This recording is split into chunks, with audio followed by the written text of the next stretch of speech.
अच्छा, तो लास्ट में हमारे पास जो लेक्चर था ना, वो ग्राफ के बारे में था। ग्राफ भी आपको, ये एक तरीका था, ग्राफ ड्रा करने का एक तरीका होता है, और ग्राफ भी एक तरीका था किस चीज़ का, मोशन को एक्सप्लेन करने का। किसी भी बॉडी के हर टाइप के मोशन को एक्सप्लेन करने के लिए हमारे पास जो सिंपल तरीका था उसे ग्राफ कहा जाता था। इसके बाद आज हमारे पास व्हाइट बोर्ड पे देखें, लेक्चर नंबर 6 स्टार्ट है चैप्टर 3 का, और है इक्वेशंस ऑफ मोशन। क्या है? Equations of motion. अगर इक्वेशंस ऑफ मोशन की बात करें ना, तो इक्वेशंस ऑफ मोशन बॉडी की पूरी मोशन को वजाहत करते हैं, पूरे मोशन की वजाहत करते हैं। कैसे? जिस तरह ग्राफ ने किया था, इस तरह आज हम ग्राफ को न कहकर हम इक्वेशंस ऑफ मोशन को पढ़ते हैं, जो कि एक बॉडी के मोशन को पूरी डिस्क्रिप्शन देंगे। ठीक है ना? तो ये आज हमारा टॉपिक स्टार्ट है, इक्वेशंस ऑफ मोशंस। तो पहले बात करते हैं ना, ये वर्ड इक्वेशन, सिर्फ इसको देखो, यहां से लेकर यहां तक इस इक्वेशन को आप देखें। इक्वेशन का मतलब क्या होता है? इक्वेशन का मतलब होता है the mathematical statement, the mathematical statement, the mathematical statement, the mathematical statement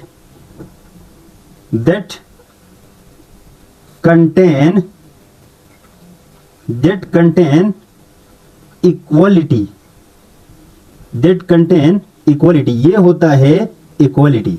कोई भी स्टेटमेंट मैथमेटिकल जिसमें इक्वल टू आए तो उसे हम क्या कहेंगे? इक्वेशन। क्या कहेंगे? इक्वेशन। फर्ज करें मैंने कहा 2x + 3 इज इक्वल टू 0। तो अब मुझे एक बात बता दें, मुझे एक बात बताएं, ये एक इक्वेशन है, अगर इसमें देखें इक्वल टू आया कि नहीं आया है, जिसमें इक्वल टू आया उसे क्या कहा गया है? इक्वेशंस कहा गया है। लेकिन इसमें ये क्या है, इसको याद रखना लाजमी है। ये हो, इसको कहा जाता है वेरिएबल। अब वेरिएबल किसे कहा जाता है? वेरिएबल वो क्वांटिटी होती है जिसका वैल्यू हमें मालूम न हो। Unknown quantity is called variable, unknown quantity is called variable. ये कहानी तो थी इक्वेशन के बारे में। अब यहां जिक्र किसका हो रहा है? यहां जिक्र हो रहा है इक्वेशन किसका? Of motion, equations of motion. तो इक्वेशंस ऑफ मोशन को मैं किस तरह लिखूं? देखें, those variables of motion, those variables of motion, those variables of motions that contain equality, that contain equality and give complete description, मुकम्मल वजाहत देंगे, complete description of motion, of motion of the body, of the body। क्या कहा मैंने? मैंने क्या कहा? मैंने कहा इक्वेशन ऑफ मोशन का मतलब वो वेरिएबल्स होते हैं मोशन के वो वेरिएबल्स होते हैं जिनको मिलाने के लिए अंदर इक्वल टू का साइन लगाते हैं। अगर जब साइन लगाएंगे तो वो आपके बॉडी के मोशन की मुकम्मल वजाहत करेंगे। ऐसे वेरिएबल्स मिलेंगे तो उनको कहा जाता है इक्वेशंस ऑफ मोशन। क्या कहा गया है? Equations of motion. क्या कहा जाता है? Equations of motion. तो अब देखें बात यहां पे, वेरिएबल्स ऑफ मोशन जरा देखें कौन कौन से होते हैं। Variables, variables of motion. मैं आपको बोलूं ना एक बात, वेरिएबल ऑफ मोशन के वेरिएबल टोटल कितने हैं? टोटल कितने हैं? 5 है। टोटल कितने हैं? 5 वेरिएबल्स हैं। 5 वेरिएबल्स में सबसे पहले मैं लिख लूं ना, initial velocity, final velocity, acceleration, distance या डिस्प्लेसमेंट एंड टाइम। ये 5 वेरिएबल है मोशन के। किसके? मोशन के वेरिएबल हैं जो आपको मुकम्मल तौर पर बोलेंगे किस बारे में? Equation of motion. अब मजीद मैं कुछ बातें लिखना चाहता हूं, जरा देखें, नजर आ रहा है ना? जरा देखें, इधर साइड पे देखें। देखिए मैं यहां लिख रहा हूं, these variables are grouped in 3 parts। 3 parts। ये जो 5 वेरिएबल है ना, ये जो 5 वेरिएबल है ना, 5 वेरिएबल, इनके हमने 3 कैटेगरीज बनाए हैं। दीज वेरिएबल्स आर ग्रुप्ड, उनको इकट्ठा किया गया है इन 3 पार्ट्स, 3 पार्ट्स में। ईच पार्ट जानते हो ना, या एंड 3 टाइप्स, पार्ट्स की बजाय आप क्या लिखो 3 टाइप्स। अच्छा, each 3 types called equation of motion, क्या कहा मैंने कहा ना, ये जो 5 वेरिएबल्स हैं आपके पास, इन 5 वेरिएबल्स को मैंने ग्रुप बनाए हैं, 5 वेरिएबल्स के ग्रुप बनाए हैं। कितने ग्रुप बनाए हैं? 3 ग्रुप्स बनाए हैं। हर ग्रुप का नाम होता है एक्यूशन ऑफ मोशन। तो अब याद रखिए 3 ग्रुप बनाए हैं, इसका मतलब first equation, second equation and third equation, main 3 है आपके पास। अब कहानी समझो, ईच एक्यूशन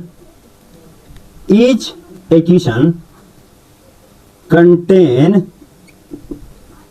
4 वेरिएबल्स। ये जो मैंने ग्रुप बनाया है ना, हर टोटल 5 वेरिएबल्स हैं, लेकिन हर ग्रुप में कितने वेरिएबल आएंगे? 4 वेरिएबल्स आएंगे, 4 वेरिएबल आएंगे, 4 वेरिएबल मिलाएंगे और हम क्या करेंगे? उनके 3 इक्वेशन बनाएंगे। तो 4 बनाएंगे, तो इसका मतलब यहां 5 है। आप 4 का एक ग्रुप बना रहा है ना, तरतीब देकर, तो इसका मतलब 1 variable must be absent। 1 variable must be absent। एक वेरिएबल उनमें गायब हो जाएगा, ये बात याद। क्या कहा मैंने? The mathematical statement that contain equality, ऐसा मैथमेटिकल स्टेटमेंट जिसमें इक्वल टू आए उसे कहा जाता है सिर्फ इक्वेशन। अच्छा, मैंने यहां लिया 2x + 3 = 0, यहां इक्वलिटी आई है, इसका मतलब ये एक इक्वेशन है। यहां इसमें जो x नहीं है, इसका वैल्यू हमें मालूम नहीं है कि x की जगह क्या आएगा। जिस तरह ये तो 2 है, फिक्स है, 3 है, फिक्स है, 0 है, फिक्स है, पर यहां x की जगह क्या आएगा हमें कंफर्म नहीं है, मतलब अननोन है। और अननोन क्वांटिटी को क्या कहा जाता है? वेरिएबल्स। इसी तरह मैंने कहा दोज वेरिएबल्स ऑफ मोशन, अब मोशन के वेरिएबल्स आ रहे हैं। Those variables of motion that contain equality, जिसके अंदर इक्वल टू हो, and give complete description of motion of the body, और बॉडी की मुकम्मल मोशन आपको बताएंगे। ऐसे वेरिएबल्स को कहते हैं variables of motion. Variables of motion कितने हैं? 5 हैं। वेरिएबल्स ऑफ मोशन कितने हैं? 5 हैं। VI initial velocity, final velocity, acceleration, distance या डिस्प्लेसमेंट एंड टाइम। मैंने कहा these variables are grouped in 3 types. इन 5 वेरिएबल को ऑर्डर देकर, तरतीब देकर हमने 3 इक्वेशंस बनाए हैं। कितने इक्वेशंस बनाए हैं? 3 इक्वेशन बनाए। 3 टाइप्स 3 एग्जाम में ग्रुप किया हुआ है, जिन्हें कहा जाता है इक्वेशन ऑफ मोशन। और एक बात याद रखना है, ईच इक्वेशन कंटेन 4 वेरिएबल्स, और हर इक्वेशन में कितने वेरिएबल्स आएंगे? 4 वेरिएबल्स आएंगे। 1 वेरिएबल मस्ट बी एब्सेंट, और इन 5 में से 4 आएंगे तो एक नहीं होगा ना, एक आपके पास एब्सेंट होगा, गायब हो जाएगा। समझ आ रही है ना? तो अब देखो बात मजीद, इसको आगे देख लेते हैं कि ये इक्वेशन कौन से मोशन के लिए लगेंगे। क्या हर मोशन के लिए लगेंगे या कि नहीं? चंद जो मेंशन मोशन है उनके लिए लगेगा। जरा देखें इस बात को, गौर से देखें, सुने बात को समझें। These equations only applicable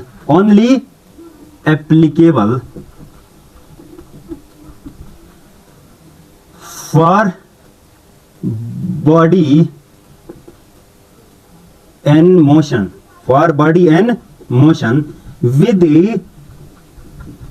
uniform acceleration, with uniform acceleration। मैंने क्या लिखा? ये बात याद रखना, हर जगह ये मोशन नहीं लगेंगी। These equation only applicable for body and motion with uniform acceleration। ऐसे बॉडी के मोशन पे लगेंगे।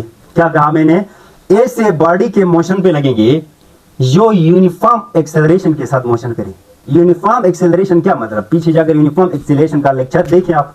यूनिफॉर्म एक्सेलरेशन एक ऐसा एक्सेलरेशन होता था जो चेंज तो आ रही होती है, जो वक्त टाइम के बराबर टाइम में बराबर एक्सेलरेशन हो, बराबर टाइम में बराबर एक्सेलरेशन हो, ऐसे एक्सेलरेशन को कहा जाता है यूनिफॉर्म एक्सेलरेशन। जब भी बॉडी यूनिफॉर्म एक्सेलरेशन से मोशन करे ना, तो बॉडी के ऊपर ये इक्वेशंस एप्लीकेबल हैं, लग जाएंगे, वरना और किसी एक्सेलरेशन के साथ मोशन करे तो ये इक्वेशन नहीं लगेंगे। तो मैंने यहाँ एक बात लिखा है ना, बॉडी को यूनिफॉर्म एक्सेलरेशन के साथ मोशन करना लाजमी है। और आपको मैंने ये भी बोला था कि यूनिफॉर्म एक्सेलरेशन पॉसिबल सिर्फ के सिर्फ कब है, only along straight path, only along straight path.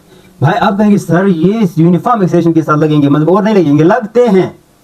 मतलब ये जो मैं पढ़ा रहा ना तीन इक्वेशन, ये यूनिफॉर्म एक्सेलरेशन के लिए है और किसी एक्सेलरेशन के लिए, मतलब वेरिएबल एक्सेलरेशन के लिए ये वाली जो मैं पढ़ाऊंगा ये नहीं है।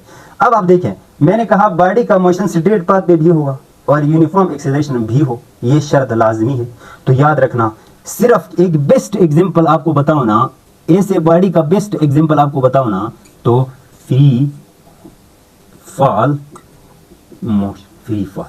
फ्री फॉल क्या होता है? फ्री फॉल वो मोशन होता है जो सिर्फ की सिर्फ बॉडी जमीन की तरफ आती है under the action of gravity. ये बॉल है मेरे पास, ये जमीन की तरफ आ रही है। तो एक बात बताओ, जब जमीन की तरफ ये आएगी ना, जब ये बॉडी जमीन की तरफ आएगी तो स्ट्रेट पाथ तो है ना, स्ट्रेट पाथ है। अच्छा स्ट्रेट पाथ है, स्ट्रेट पाथ है। और दूसरी बात, क्या ये तेज होगी या आराम आराम से तेज होना स्टार्ट कर दी? आराम आराम से जमीन की तरफ आएगी तो आराम आराम से बढ़ना स्टार्ट होगी। तो इसी के अंदर, इस बॉडी के अंदर हमेशा यूनिफॉर्म एक्सेलरेशन होगा। और यहां पर हम 100% ये इक्वेशन यूज कर लेंगे। समझ आ रही ना? तो ये बात थी आपके पास, कुछ बातें। और एक पॉइंट में मजीद लिखना चाहता हूं, एक पॉइंट में मजीद लिखता हूं, जरा देखें एक कौन सी पॉइंट है, एक पॉइंट में मजीद लिखता हूं, एक कौन सी पॉइंट होगी जरा देखें। एक पॉइंट में लिखता हूं ना, एक पॉइंट में ये लिखता हूं ना, अगर आ जाए when the body start from rest, जब बॉडी स्टार्ट फ्रॉम रेस्ट का जिक्र आए तो एक बात याद रखो, इनिशियल वेलोसिटी क्या लेंगे आप? 0। When the body start from rest तो इनिशियल वेलोसिटी 0 होगी, याद रखना इस बात को। दूसरी बात, when the body comes to rest तो याद रखना फाइनल वेलोसिटी क्या होगी? 0। फाइनल वेलोसिटी क्या होगी? 0। When the body start from rest, अगर बॉडी रेस्ट से स्टार्ट हुई है तो initial velocity 0। When the body come to rest तो फाइनल वेलोसिटी 0।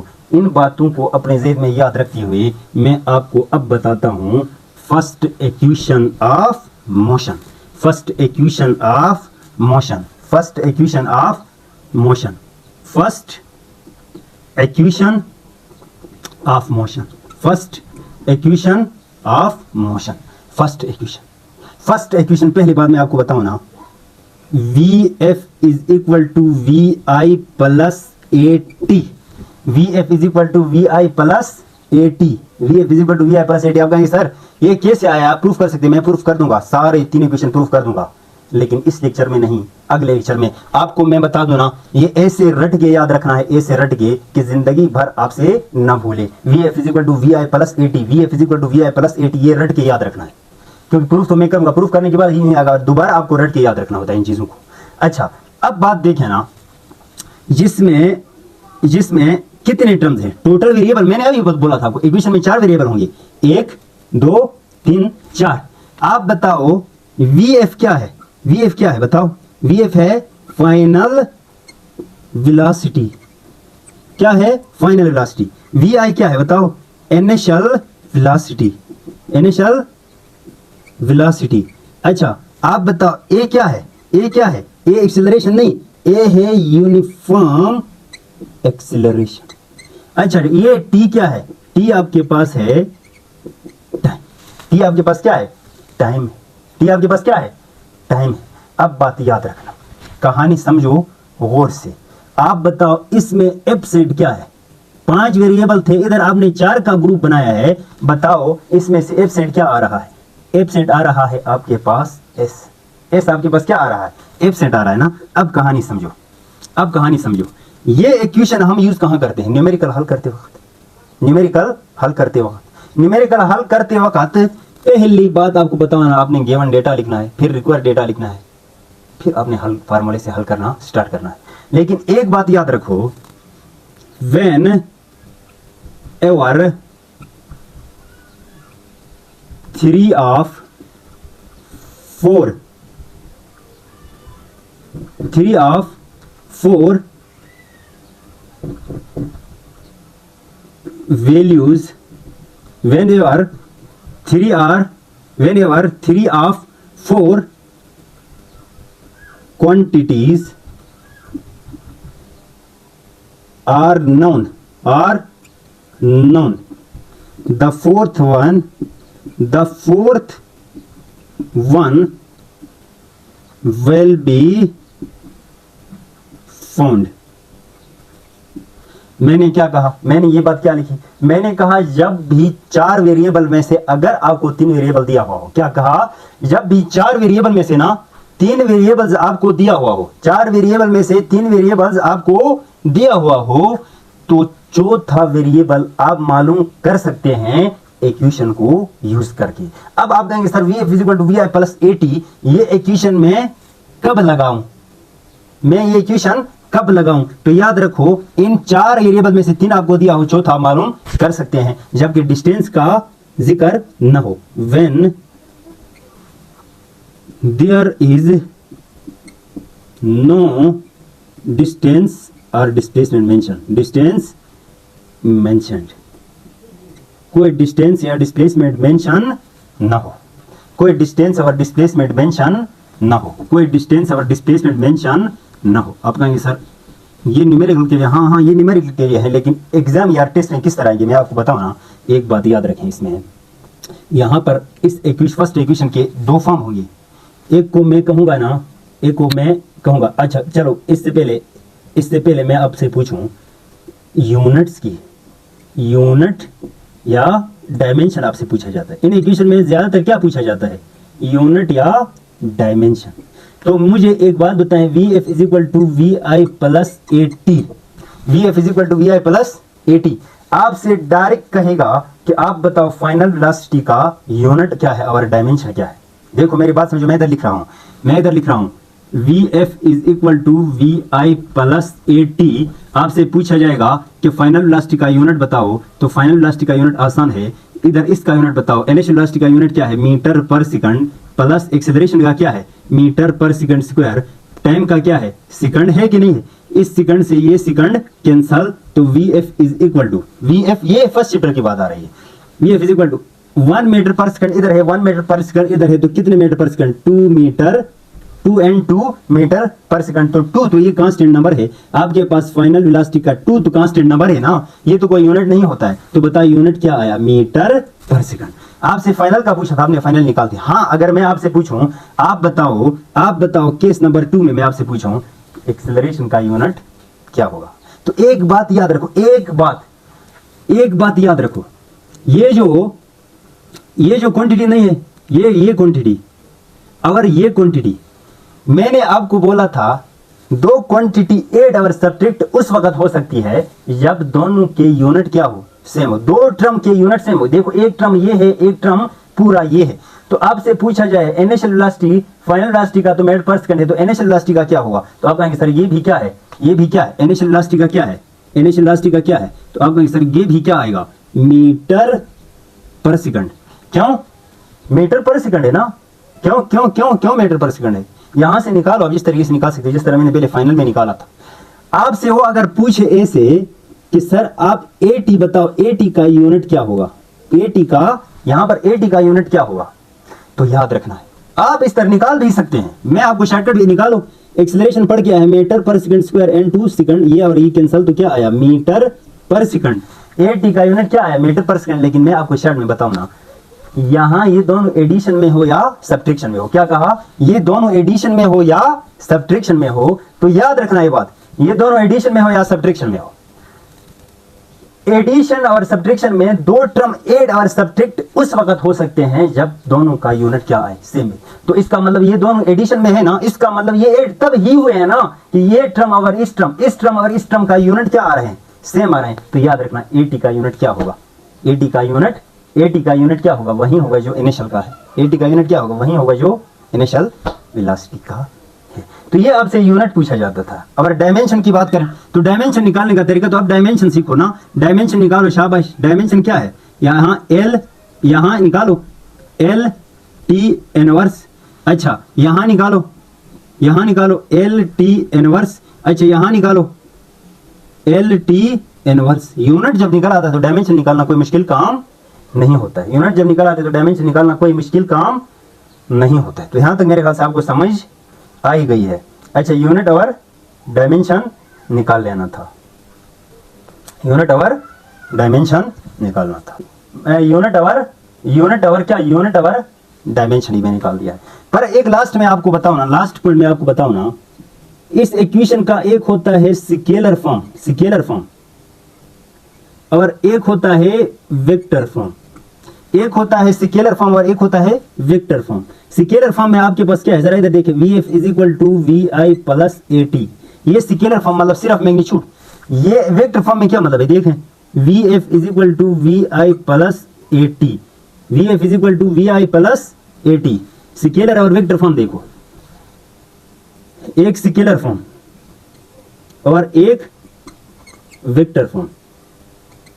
अच्छा स्केलर फॉर्म और vector form. Scalar form VF is equal to VI plus AT, vector form VF is equal to VI plus AT। तो इधर देखें, vector के लिए velocity vector है, acceleration vector है, टाइम कोई वेक्टर नहीं, स्केलर है तो ये वेक्टर लगा दो, ये आपके पास वेक्टर फॉर्म आएगा। तो ये था हमारे पास फर्स्ट इक्वेशन ऑफ मोशन। अब बात करते हैं ना बच्चों सेकंड इक्वेशन ऑफ मोशन। किसकी बात करते हैं, सेकंड इक्वेशन ऑफ मोशन। किस इक्वेशन की बात करते हैं, second equation of motion. First equation में एब्सेंट क्या होता है, कितने वेरिएबल्स हैं, कौन कौन से वेरिएबल्स हैं, कैसे हल किया जाए। पहले गिवन डेटा लिखोगे, फिर रिक्वायर्ड डेटा लिखोगे और फिर हल करो, एक बात। और दूसरी बात डायमेंशन क्या होगी, यूनिट क्या होगी, ये भी आपको बोल दिया है। अब कहानी समझो, मेरे पास आता है ना सेकंड इक्वेशन। क्या आता है बच्चों, मेरे पास आता है सेकंड इक्वेशन। सेकंड इक्वेशन पहले से मैं लिख रहा हूं आपको, S is equal to VIT plus half AT square. S is equal to VIT plus half AT square. अब बात याद रखें, इसमें S क्या है, S क्या है, S क्या है ये बताओ। S आपके पास डिस्टेंस भी है और आपके पास डिस्प्लेसमेंट भी है। आप में सर दोनों कैसे हो सकते हैं, डिस्टेंस भी हो और डिस्प्लेसमेंट भी हो। मेरी बात समझे गौर से। जिस वक्त मैं आपको डिस्प्लेसमेंट और डिस्टेंस का रिलेशन बता रहा था कि स्ट्रेट पाथ पे डिस्टेंस और डिस्प्लेसमेंट दोनों इक्वल आती है। आप बताओ ये इक्वेशन स्ट्रेट पाथ पे लगते हैं कि नहीं लगते, यस। अब जब स्ट्रेट पाथ पे लगते हैं तो आप इसे डिस्टेंस कहो या डिस्प्लेसमेंट कहो, कोई फर्क पड़ने वाली नहीं। अच्छा VI क्या है बताओ, VI आपको पता है इनिशियल वेलोसिटी या इनिशियल स्पीड, इनिशियल वेलोसिटी या इनिशियल स्पीड। क्यों, स्पीड भी तो सेम होता है ना। अच्छा ये T क्या है, T आपके पास क्या है, टाइम है। और A क्या है, A कौन सी एक्सीलरेशन है, यूनिफॉर्म एक्सीलरेशन। समझ आ रही ना, ये जुबानी ये रट के याद रखना। S is equal to VIT plus half AT square. पहली बात बताओ कितने वेरिएबल हैं, 1 2 3 4, 4 है। अब T एक दफा इधर आए, दोबारा रिपीट नहीं करना। 1 2 3 4 ये टाइम इधर आया है। अब समझ आ रही ना। अब कहें सर प्रूफ कैसे, अब मैं प्रूफ मैं करूंगा ना, अगला एक लेक्चर पूरा इन 3 इक्वेशन को हम प्रूफ करके आपको देंगे। अब ये गारंटी है। अब सुने कहानी, मुझे एक बात बताओ, इनमें से एब्सेंट कौन सा फैक्टर है, कौन सा टर्म एब्सेंट है, इसमें से एब्सेंट कौन सा टर्म है, नजर आ रहा है, चेक करें। फाइनल वेलोसिटी आपके पास इस इक्वेशन में नहीं। याद रखना, न्यूमेरिकल में या किसी भी एग्जांपल में फाइनल वेलोसिटी का जिक्र हो तो कभी भी आप सेकंड इक्वेशन यूज नहीं कर सकते हैं, ये याद रखना इस बात को। अच्छा अब सुने कहानी, मैंने कहा ये फाइनल एब्सेंट क्या है, फाइनल वेलोसिटी एब्सेंट है। तो अब फाइनल वेलोसिटी एब्सेंट है, बाकी 4 टर्म में से 3 टर्म आपको दिया जाए, बाकी 4 टर्म में 3 टर्म आपको दिया जाए, तो बताओ आप इस इक्वेशन को लगा के हल कर सकते हो कि नहीं। हाँ बिल्कुल कर सकता हूं। अब बात याद रखना है, अब बात याद क्या रखना है, बात याद रखना है, मैं आपसे पूछूं ना कि भाई यूनिट और डायमेंशन निकालने का तरीका हमें सिखा दें, इसमें से यूनिट एंड डायमेंशन। तो आपसे मैं सबसे पहले पूछूं ना, सबसे पहले मैं पूछूं कि यहां से आप मुझे बताओ डिस्टेंस का यूनिट क्या होगा, या इस तरह पूछा जाएगा, या इस तरह पूछा जाएगा। देखो देखो देखो देखो, इस तरह पूछा जाता है बाद में तंग करने के लिए VIT plus half AT square, VIT plus half AT square. V I T plus half A the unit of V I T plus half A T square, unit of V I T plus half A T square क्या होगा? तो आप देखो, अकल के अंधे क्या होते हैं आपको बताइए, अकल के अंधे क्या होते हैं? वो कहेंगे हाँ निकालो इधर से, निकालने का तरीका तो हमें आता है। वेलोसिटी का क्या था? मीटर पर सेकंड। टाइम का क्या है? सेकंड। प्लस नंबर का तो कोई यूनिट ही नहीं होता है। एक्सेलरेशन का क्या है? मीटर पर सेकंड स्क्वायर। अच्छा टाइम स्क्वायर है ना, तो सेकंड स्क्वायर। अकल के अंधे देखो, एस से एस कैंसल, एस स्क्वायर से एस स्क्वायर कैंसल, तो क्या हुआ? m plus 1/2 m। तो 1/2 तो कोई 1/2 तो कोई यूनिट ही नहीं होगा, क्योंकि इसका कोई यूनिट नहीं है। 1/2 m और 1/2 m, तो हल करो क्या आएगा? हल करो क्या आएगा? 2 तो क्या आएगा? 3m/2 ये आएगा ना, 3m/2। तो इसका तो कोई यूनिट ही नहीं है, तो यूनिट क्या आया? मीटर। अब बताओ इसको हल करने में बहुत काफी टाइम लगा है कि नहीं लगा?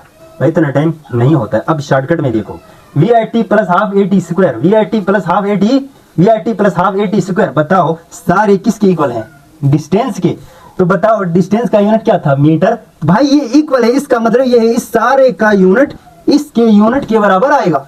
तो इस तरह हल करना ये मना है, ऐसे चीजों को हल करने से आता है, पर हल करने से बेहतर ये है ना कि आप इस सारे को उठाओ और यहाँ चेक करो, इसके पास यूनिट क्या आएगा? मीटर ही आएगा। ये सारा डिस्टेंस के बराबर आता है, ये सारा किसके बराबर आता है? डिस्टेंस के बराबर आता है। अच्छा मैं आपसे पूछूं ना, यहां से मुझे बताओ unit of A T square क्या होगा? Unit of A T square क्या होगा? नहीं, unit of V I T क्या होगा? Unit of V I T क्या होगा? तो वी आई टी का यूनिट देखो, मीटर पर सेकंड इनटू सेकंड, तो ये और ये कैंसिल क्या आया? मीटर। मैं आपसे पूछूं यहां से unit of A T square बताओ, तो ए टी स्क्वायर, ए का एक्सेलरेशन का क्या है? मीटर पर second square into second square, ये और ये कैंसिल क्या आया? मीटर। देखो मीटर।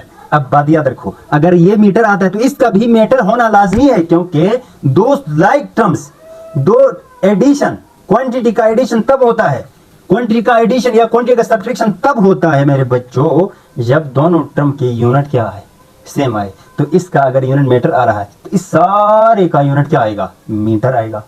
डायमेंशन इसका एल आ रहा है तो इसका भी एल, और इस सारे का ये आएगा। याद रखना, समझ आ रही ना?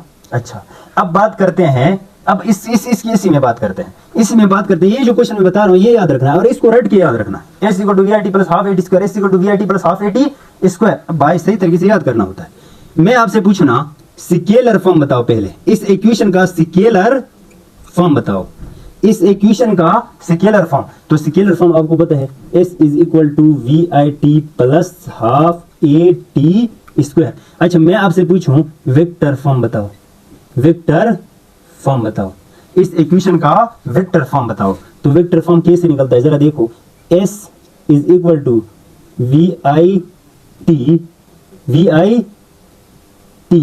Plus half A T square.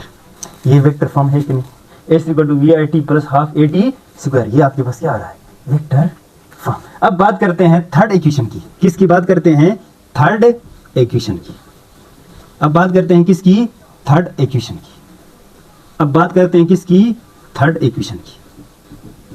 किसकी बात करेंगे? थर्ड इक्वेशन की।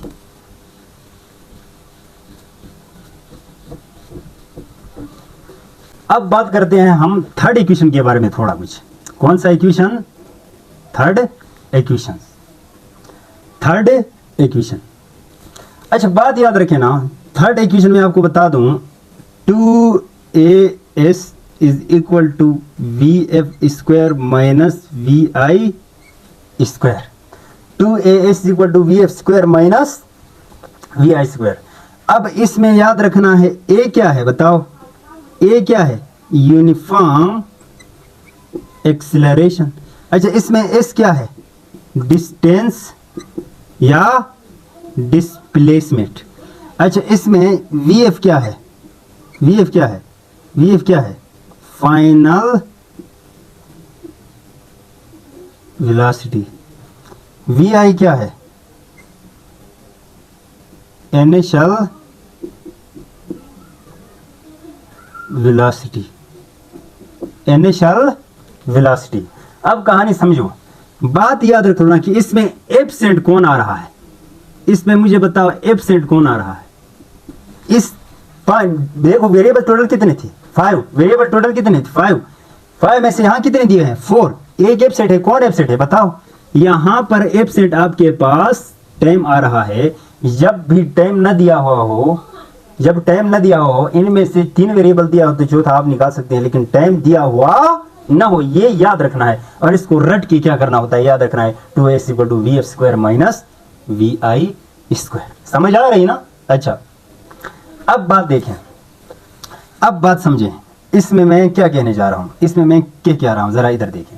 ये तो एब्सेंट आया, मतलब 3 दिए हो, 4 में से 3 दिए हुए, तो चौथा आप मालूम कर सकते हैं, चौथा आप मालूम कर सकते हैं। इसमें टाइम दिया हुआ नहीं है, समझ आ रही ना। अच्छा, अब बात करते हैं, इसमें से आपसे यूनिट पूछा जाता है या डायमेंशन पूछा जाता है, यूनिट पूछा जाता है या डायमेंशन पूछा जाता है। तो यूनिट पूछा जाए, आपसे पूछा जाए कि VF ए यूनिट ऑफ, पहले आपसे पूछा जाएगा यूनिट और dimension, unit of S, unit of S, acceleration और डिस्प्लेसमेंट का यूनिट बताओ, एक्सेलरेशन और डिस्प्लेसमेंट का यूनिट बताओ। फिर आपसे पूछा जाएगा यूनिट ऑफ VF², फिर आपसे पूछा जाएगा यूनिट ऑफ VI²। तो याद रख लो, ए इसका यूनिट क्या आएगा, माइनस से अलग किया है ना, ए इसका यूनिट, एक्सेलरेशन का यूनिट क्या है, मीटर पर सेकंड इनटू मीटर। तो आपके पास आएगा मीटर स्क्वायर पर सेकंड, मीटर स्क्वायर पर सेकंड, मीटर पर सेकंड सॉरी, मीटर पर सेकंड स्क्वायर, और इसका मीटर, तो मीटर स्क्वायर पर सेकंड स्क्वायर। अब इसका यूनिट देखो, इसका यूनिट देखो, वेलोसिटी का क्या है, मीटर पर सेकंड, और ऊपर क्या है, स्क्वायर है, तो मीटर स्क्वायर पर सेकंड स्क्वायर। यहां से देखो, यहां से देखो, मीटर पर सेकंड और ऊपर स्क्वायर, तो क्या आएगा, मीटर स्क्वायर पर सेकंड स्क्वायर। तो देखो इसका और इसका सारों के यूनिट क्या आ रहे हैं, सेम। और डायमेंशन तो निकाल सकते हैं, डायमेंशन खुद निकालें, डायमेंशन क्या करें, खुद निकालें। अब बात करते हैं scalar form and vector form की। किस फॉर्म की, स्केलर फॉर्म।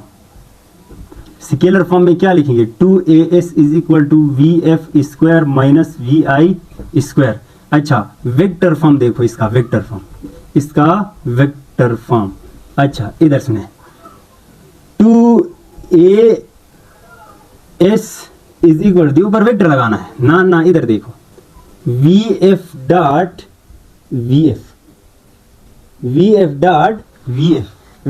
इस तरह नहीं लिखा जाता, vf² सेल्फ डॉट प्रोडक्ट से लिखना है, जो सेकंड चैप्टर में पढ़ा है, vf - vi.vi। आप कहेंगे सर ऐसा क्यों लिखा, भाई ऐसा लिखेंगे तो vf² आएगा ना। आप कहेंगे सर कैसे, जरा देखो, vf का क्या मतलब है, vf, तो मैं इस तरह लिख सकता हूँ, vf² डॉट हटाओ क्या लगता है, cos थीटा, vf²।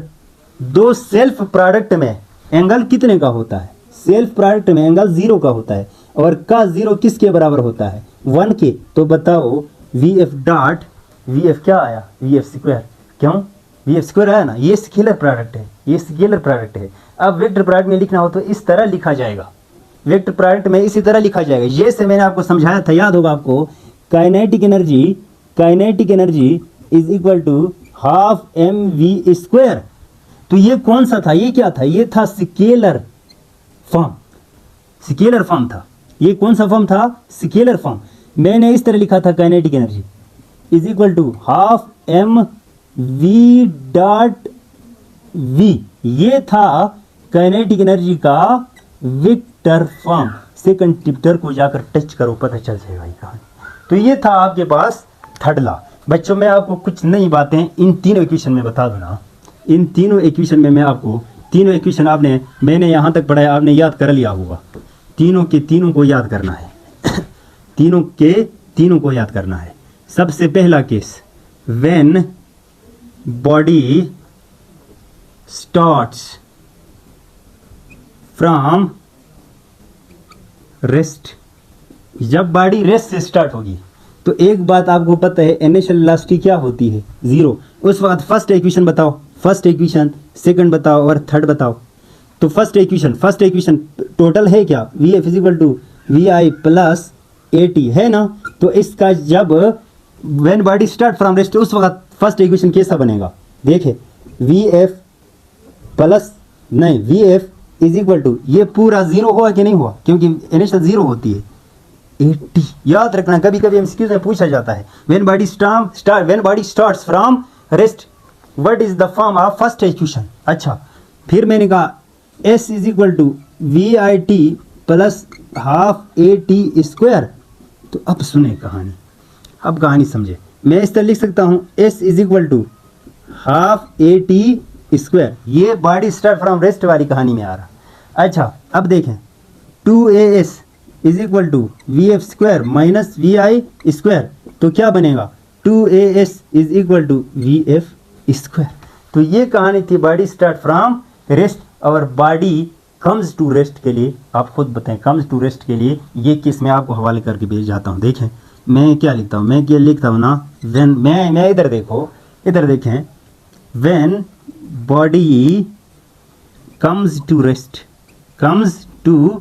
रेस्ट तो फाइनल वेलोसिटी क्या होगी, 0। तो इन इक्वेशन में जहां फाइनल वेलोसिटी है वहां 0 कर दो, बाकी आपके पास सारे के सारे इक्वेशन बन जाएंगे। तो ये थे आपके पास इक्वेशंस ऑफ मोशन, और मैंने कहा था ये इक्वेशन ऑफ मोशन बेहतरीन एप्लीकेबल कहाँ पे हैं, body and free fall motion. और इसके बाद हमारा लेक्चर होगा मोशन अंडर ग्रेविटी।